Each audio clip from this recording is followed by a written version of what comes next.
अगर आप भी चाहते हैं कि आरसीएम म्यूजिक के वीडियो सबसे पहले आप तक पहुंचे, तो लाल बटन को दबा के चैनल को सब्सक्राइब जरूर करें और साथ में बेल आइकन को दबाना ना भूलें।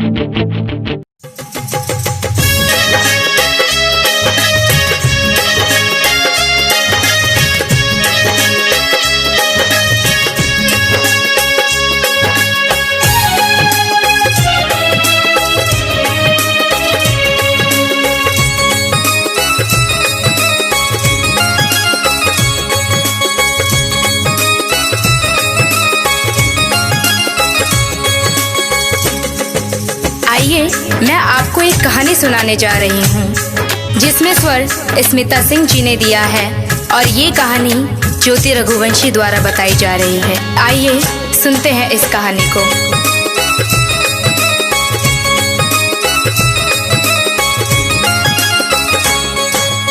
एक चिड़िया थी जो रोज दाना चुगने के लिए अपने बच्चों को घोंसले में छोड़कर दूर जंगलों के पार बस्तियों में जाया करती थी। एक दिन किसी घोड़े पर उसने चने का दाना पाया।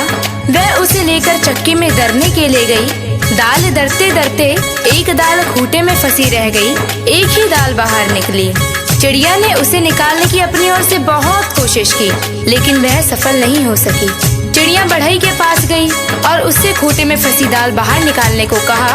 बढ़ई कुछ और काम कर रहा था, इसीलिए उसने ध्यान नहीं दिया। चिड़िया ने उससे बहुत मिन्नत की और उससे कहा, बढ़ही बढ़ही खूंटा चीरा, खूंटा में मोर दाल बा, का खाऊं का पीऊं, काले के परदेस जाऊं।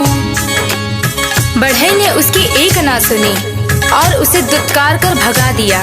फिर वह राजा के पास गई। चिड़िया ने राजा से गुहार लगाई, राजा ऐसे बढ़ई को दंड दो जो मुझ जरूरतमंद की बात नहीं सुनता। राजा राजा बढ़ही डंडो, बढ़ही न खूंटा चीरे, खूंटा में मोर दाल बा, का खाऊं का पीऊं, काले के परदेस जाऊं। राजा के पास कहाँ इतनी फुर्सत थी कि नन्ही चिड़िया की बात सब काम छोड़कर सुनता।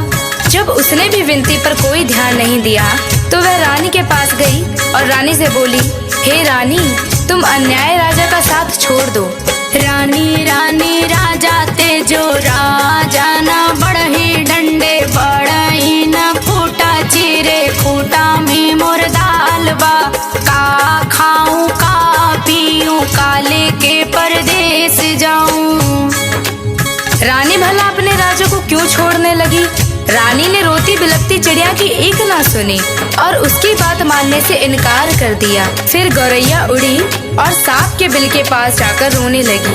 बिल से निकले सांप से अपनी विनती दोहराई, सरप सरप रानी डसो, रानी न राजा छोड़े, राजा न बढ़ही डंडे, बढ़ही न खूंटा चीरे, खूंटा में मोर दाल बा, का खाऊं का पीऊं, काले के परदेस जाऊं। उसने अपनी राम कहानी सुनाकर विषैले सांप से कहा कि तुम जाकर उस रानी को डसो जो गरीब की गुहार नहीं सुनती।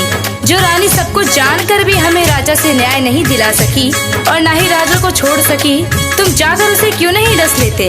सांप ने भी उसमें अपनी असमर्थता जताई। तब भागी भागी गौरैया जंगल में जा पहुंची और उसने बांस से विनती की, तुम लाठी बनकर सांप को मारो। लाठी लाठी विषधर पीटो, विषधर न रानी डसे, रानी न राजा तेजे, राजा न बढ़ही डंडे, बढ़ही न खूंटा चीरे, खूंटा में मोर दाल बा, का खाऊं का पीऊं, काले के परदेस जाऊं। बांस की लाठी भी भला उस नन्ही गौरैया के लिए उस सांप से क्यों बैर मोल लेती? उसने भी इनकार किया तो गौरैया गुस्से से भर उठी और उड़कर भर भूजे के यहाँ भभक रही आग के पास जा पहुंची और उसे ललकारा, हे आग, तुम सारे जंगल को जलाकर राख कर दो। जिसमें वह बांस के पेड़ है जिसकी लाठी गरीब और बेसहारा के लिए नहीं उठती, कोई मुझे मेरा हक नहीं दिलाता। आग ने जब सारी बात विस्तार से जाननी चाही तो गौरैया ने अपनी राम कहानी उसके आगे भी सुना दी। आग जारो जंगल ना लाठी पटवे लाठी ना विषधर मारे विषधर ना रानी डसे रानी ना राजा तेजे राजा ना बड़ही डंडे बड़ही ना खूटा चीरे खूटा में मुर्दाल बा का खाऊं का पीऊं काले के परदेस जाऊं। फिर आग ने इतनी छोटी सी बात के लिए गौरैया की बात मानकर बुरे जंगल को जलाना ठीक नहीं समझा और जंगल को जलाने से इनकार कर दिया। तो गौरैया बहुत दुखी हुई, लेकिन निराश नहीं। वह सागर के पास पहुंची और उसे अपनी पूरी बात सुनाकर आरजू की। सागर सागर आग बुझाओ आग ना जंगल जा रे जंगल ना लाठी पटवे लाठी ना विषधर मारे विषधर ना रानी डसे रानी ना राजा तेज राजा ना बड़ही डंडे बड़ही ना खूटा चीर खूटा में मुर्दाल बा का खाऊं का पीऊं काले के परदेस जाऊं।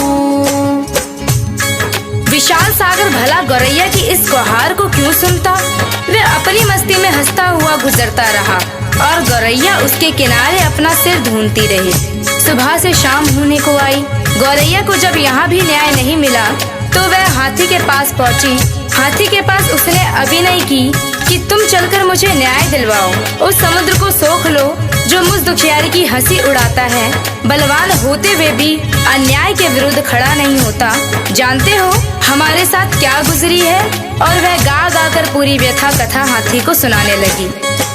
हाथी हाथी सागर सोखो सागर ना आग बुझावे आग ना जंगल जा रे जंगल ना लाठी पटवे लाठी ना विषधर मारे विषधर ना रानी डसे रानी ना राजा तेजे राजा ना बड़ही डंडे बड़ही ना खूटा चीर खूटा में मुर्दाल बा का खाऊं का पीऊं काले के परदेस जाऊं।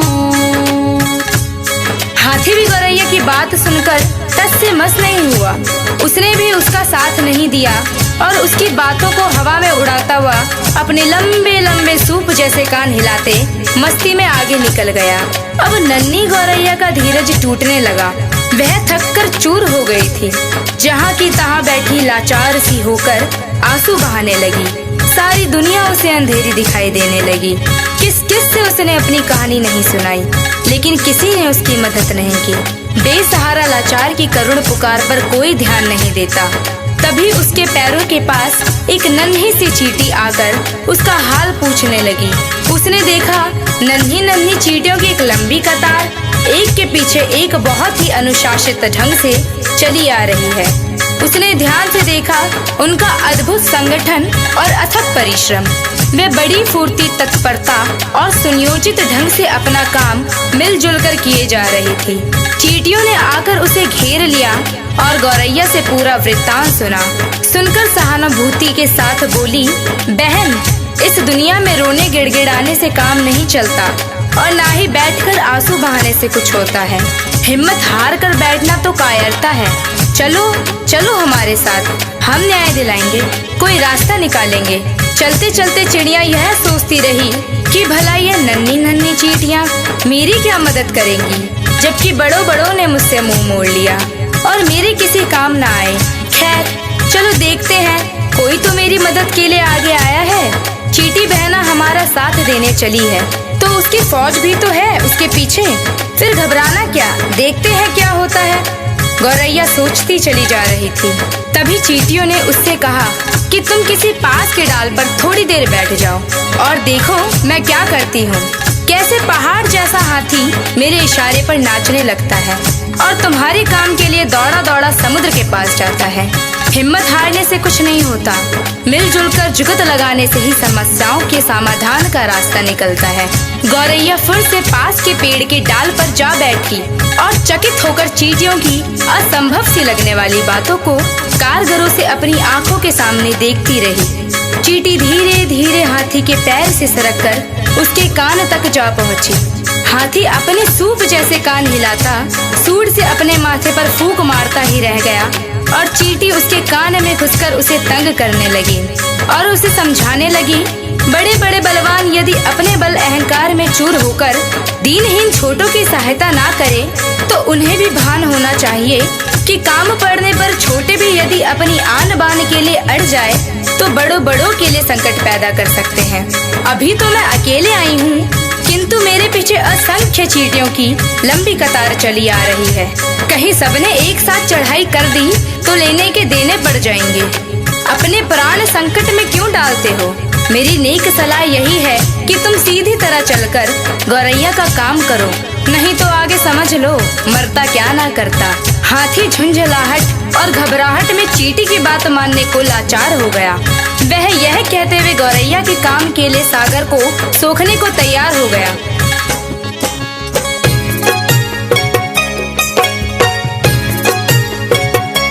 मोहे काटो तो मत कोई, हम सागर सोखब लोई। चींटी ने हाथी का पिंड छोड़ दिया और गौरैया उसे धन्यवाद देते हुए हाथी के पीछे पीछे उड़ती वापस सागर की ओर लौटी। हाथी जैसे ही सागर के पास उसे सोखने के इरादे से पहुंचा, सागर हाथ जोड़कर बोला, मोहे सोखो खो मत कोई, हम आग बुझाई बलोई।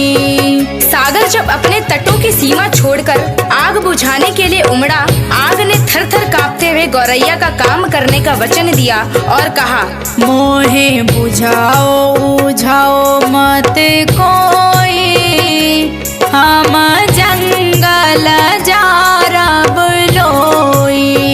आग जंगल को जलाने के लिए बढ़ी, गौरैया भी साथ में चली आ रही थी। यह जानकर जंगल ने भी वादा किया, मैं लाठी को सांप मारने के लिए तुरंत भेजता हूँ, लेकिन मुझे जलाकर राख मत करो। मोहे जारो वारो मत कोई, हम सारा मारब लोई।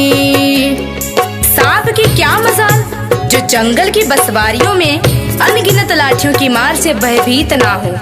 उसने भी बिल के बाहर आकर गौरैया को भरोसा दिया, मोहे मारो वारो मत कोई, हम रानी के डासब लोई। रानी ने जब सांप को महल में आते देखा और उसके साथ गौरैया को आते देखा तो वह पूरी बात का अनुमान कर पसीने पसीने हो गई। उसने हाथ जोड़कर विनती की, मोहे डसो सो मत कोई, हम राजा के तेजब लोई।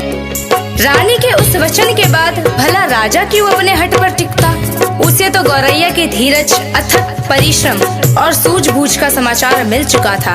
उसने अपनी लापरवाही और अन्याय के लिए क्षमा मांगते हुए फौरन बढ़ई को बुलाने का वचन दिया और कहा, मोहे तेजो जो मत कोई, हम बढ़ई के दंडब लोई। फिर क्या, बढ़ई ने राजा के सामने आकर गौरैया की बात ना मानने का अपराध कबूल किया और थर थर कांपते हुए राजा से गिड़गिड़ाकर विनती की, मोहे डंडो डो मत कोई, हम खूटा के चीरब लोई। गौरैया को और क्या चाहिए था? गौरैया बढ़ई के साथ उस चक्की के खूंटे के पास पहुंची जिसमें चने की दाल फंसी हुई थी।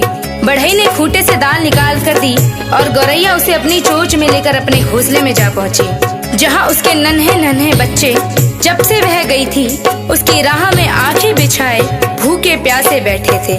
बच्चों ने चहचहाकर उसका स्वागत किया और वह अपनी चोंच से चने का दाना अपने बच्चों को खिलाने लगी और गुनगुनाकर पूरी कहानी सुनाने लगी कि कैसे उसने अपनी हिम्मत से काम लिया, बड़ों बड़ों ने उसकी बात मानकर उसकी मदद की, लेकिन जब वह केवल रो गिड़गिड़ा रही थी तो किसी ने उसकी बातों पर ध्यान नहीं दिया। मदद के लिए आगे आई तो वे चींटियां जिसकी संगठित सेना के सामने हाथी भी लाचार हो गया। सच ही कहा गया है, सब उसी की मदद करते हैं जो स्वयं अपनी मदद करना जानता है। डाउनलोड कीजिए RCM music official app play store से। RCM म्यूजिक के सारे ऑडियो वीडियो डाउनलोड करने के लिए